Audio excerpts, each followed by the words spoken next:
बिस्मिल्लाहिर्रहमानिर्रहीम। अस्सलाम वालेकुम। इस वक्त मौजूद हूँ इमाम हुसैन का हरम मेरे पीछे है। अरबईन के एक दिन पहले करोड़ों का मजमा जो है वो आया हुआ है और हज़रत अब्बास का हरम जो है वो इस तरफ है और लोग यहाँ पे आए हुए हैं हक़ की आवाज़ उठाने के लिए और बड़ा यहाँ पे बहुत ज़्यादा रश है इस साल। झंडे, लाल झंडे मुझे नज़र आए, तस्वीरें सैयद आका की शहीद की तस्वीरें मुझे नज़र आई बहुत ज़्यादा तादाद में। तो ये एक चीज़ थी जो नई थी और ये मैसेज है मेरे ख़्याल में इमाम हुसैन का जो कैरी फॉरवर्ड कर रहे हैं कि जुल्म के ख़िलाफ़ जो है वो अपने आवाज़ उठानी है। सर दे देंगे लेकिन जो है वो हाथ नहीं देंगे, बैत नहीं देंगे। उसी हवाले से अपडेट भी देना था, लोगों ने बोला कि अपडेट प्रोवाइड करें, तो मैंने सोचा एक शॉर्ट वीडियो बनाऊं क्योंकि बहुत सारी बातें चल रही हैं कि पेज़ेश्कियान का ट्वीट आ गया है, ट्रंप ने बहुत बड़ा हमला करना था, उसने हमला नहीं किया। ईरान के और स्ट्रेट ऑफ हॉर्मुज़ के मामला जो है वो हल होने वाले हैं, ट्रंप कह रहे डील होने वाली है, तो इसके ऊपर बात करना ज़रूरी थी। सबसे पहले बात करते हैं कि ये जो मामला हुआ हमले का, उसमें क्या हुआ है, क्योंकि ट्रंप ने कहा था कि मैं एक बहुत बड़ा हमला करूँगा, बहुत ज़बरदस्त हमला करूँगा। उसके बाद वो एकदम से भाग गया। कैसे भाग गया? उसने एक ट्वीट किया और उसके अंदर लिखा कि प्रिलिमिनरी एग्रीमेंट हो गया हमारा स्ट्रेट ऑफ हॉर्मुज़ के ऊपर और स्ट्रेट ऑफ हॉर्मुज़ जो है वो खुल रहा है। न्यूक्लियर के ऊपर भी हम बात करेंगे।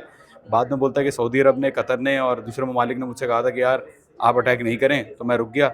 बड़ी बात है ये, क्या हुआ? अब इसके पीछे ज़रा बैकग्राउंड देख लेते हैं। हुआ ये कि जब ये धमकियाँ आ रही थी ट्रंप की तरफ से और बाकायदा बोला भी गया, मीडिएटर्स को भेजा गया, तुर्की और पाकिस्तान के थ्रू भी मैसेज पहुँचाया गया कि जी अमेरिका जो है वो आपके ऊपर स्ट्राइक कर देगा।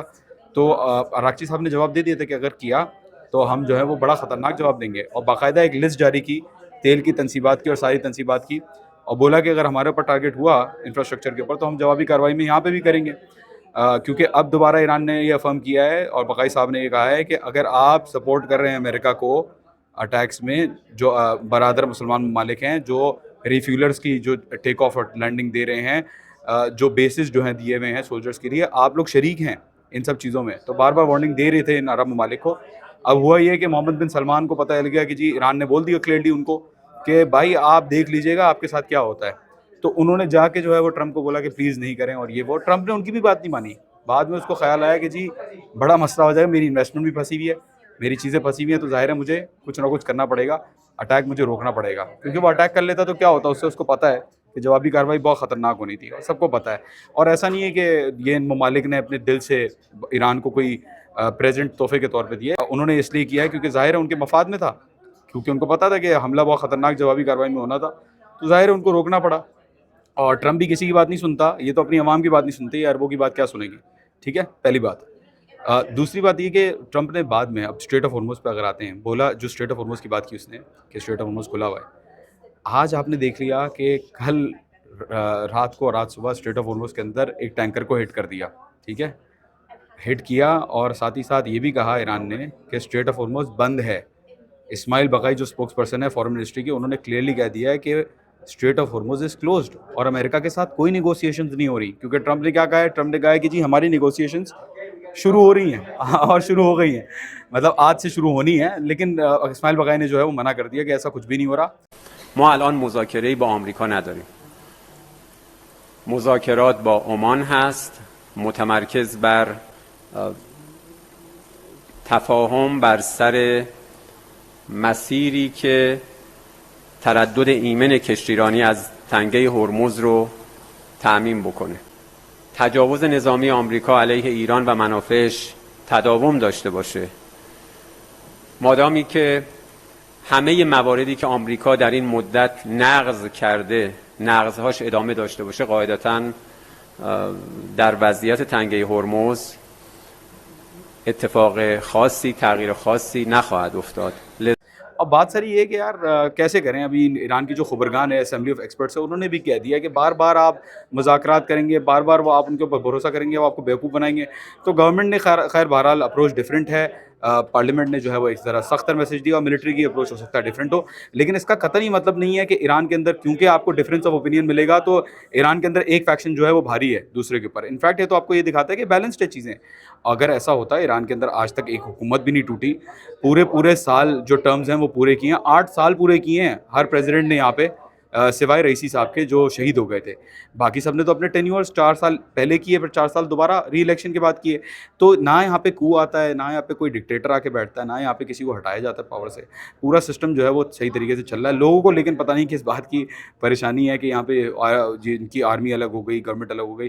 बहरहाल जो यहाँ पे सारा सिलसिला है वो ये है کہ ابھی فی الحال بقائی صاحب نے بولا ہے کہ کوئی نیگوشیشن نہیں ہو رہی.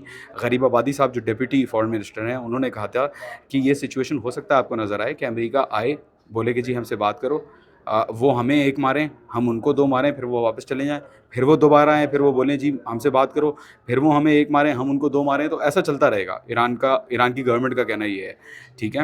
اور یہاں پہ آپ کو بالکل نظر آ سکتا ہے کہ آگے بات چیت کوئی دوبارہ ہو سکتا ہے کہ ہو, لیکن اس میں کوئی برائی نہیں ہے. ایرانیوں کو پہلے سے پتہ ہے کہ ان سے بات چیت کرنے کا کوئی فائدہ نہیں ہے, اور ایرانی کہتے ہیں کہ جی بات چیت کرنی ہے تو اوکے, لڑائی کرنی ہے تو اوکے, آپ جتنا بھی ٹرائی کر لیں اینڈ میں ہونا کچھ بھی نہیں ہے, ٹھیک ہے. کیونکہ ہرمز ایران نے بند کیا ہوا ہے اور ہرمز نہیں کھول رہے, ابھی تک نہیں کھولا ہوا. عمان کے ساتھ جو ڈیل چل رہی ہے وہ کب سے چل رہی ہے. عمان کے ساتھ جو ڈیل ہے وہ تو میں آپ کو کب سے اس کے بارے میں بتا رہا ہوں کہ عمان کے ساتھ ڈیل ہو رہی ہے ان کی, اور فائنلائز ہونے والی ہے. لاسٹ ویڈیو میں نے 4 دن پہلے آپ کو یہ بتایا تھا کہ فائنلائز ہونے والی ہے. تو اس سے کیا تعلق ہے ٹرمپ کی جو بات چیت ہے کہ میری ہرمز کے اوپر ڈسکشن ہو رہی ہے, اس سے کیا تعلق ہے؟ وہ تو ایران پہلے سے کر رہا ہے, پریشر میں آنا تو پہلے آ جاتا. تو بات ساری یہ ہے کہ یہاں پہ عمان کے ساتھ رستہ الگ طے ہو رہا ہے. اور رستہ کیا طے ہو رہا ہے؟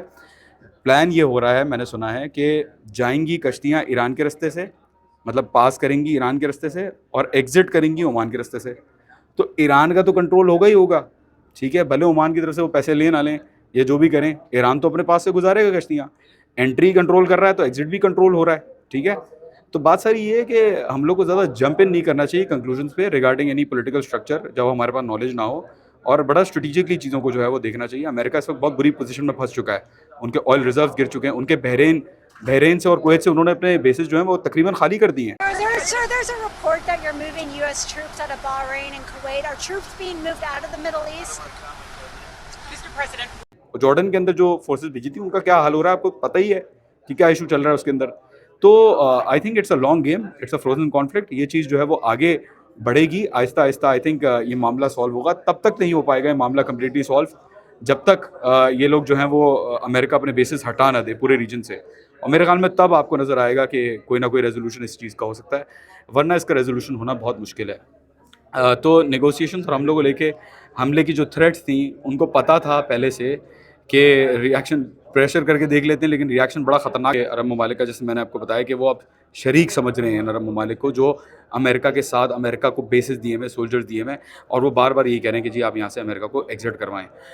تو انشاءاللہ دیکھیں کیا ہوتا ہے. اگر تو یہ بیسز چلے گئے یہاں سے, اگر تو عرب ممالک نے کہہ دیا کہ بیسز ہٹائیں اور چلے گئے, تو کس طریقے سے امریکہ جو ہے وہ یہاں پہ انگیجمنٹس کرے گا, اپنی ملٹری انگیجمنٹس کرے گا, بہت ہی مشکل ہے. ہاں اسرائیل کے اندر بالکل اس کے ریفیولر بھی ہیں, اور اسرائیل کے اندر بالکل اس کے ججز بھی ہیں, لیکن اسرائیل کے اوپر کیوں ابھی ایران فوکس نہیں کر رہا؟ کیونکہ الیکشنز کا ٹائم آنے والا ہے نیتن یاہو کے لیے, اور ایرانی یہ نہیں چاہ رہے کہ الیکشنز جو ہیں وہ نیتن یاہو کو دے دیں 2 مہینے میں, کیونکہ ظاہر سی بات ہے اگر حملہ کیا ایران نے پہلے تو ایکسکیوز مل جائے گا نیتن یاہو کو. ایرانیوں کا یہ کہنا ہے کہ ایکسکیوز مل جائے گا نیتن یاہو کو کہ وہ ایک فل فلیج وار کرے اور الیکشنز کو ڈیلے کرے اور کسی طریقے سے اپنی سمپتھی گین کرے لوگوں سے.